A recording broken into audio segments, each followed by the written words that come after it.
Бүгінде дәстүрлі журналистикамен қатар интернет журналистикада қоғамда өзіндік орнын айқындап келеді. Ақпараттың біраз бөлігін әлеуметтік желілерден, ақпарат сайттарынан оқыған әлде қайдан ыңғайлы.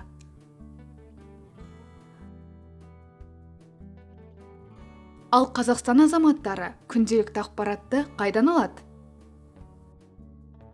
Бүгін осы сұраққа жауап іздеп көрейік. Ақпараттық порталдар демекші, бақ саласында олардың бір емес бір қатары жұмыс істейді. Солардың ішінде осыларды айтуға болады: Нұр.кз, Тенгриньюс.кз, Закон.кз, Холланьюс, тағы басқа. Алайда олардың таралу ауқымы әлеуметтік желілерде әлде қайда көп.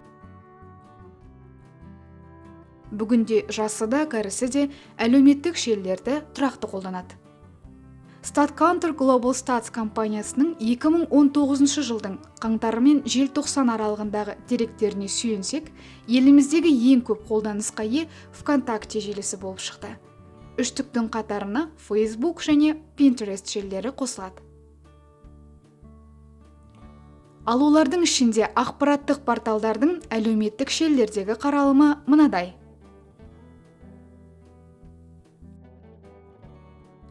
Ақпарат көздерін кез келген жерден алып оқып жатамыз. Ал сіз ақпаратты қайдан аласыз?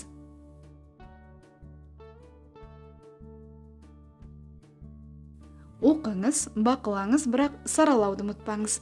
Егер қиындық тудырса, сіз әрдайым факт-чектің көмегіне жүгіне аласыз. Біздің Telegram желісіндегі парақшамызға күмәнді ақпараттарды жазып жолдасаңыз болады.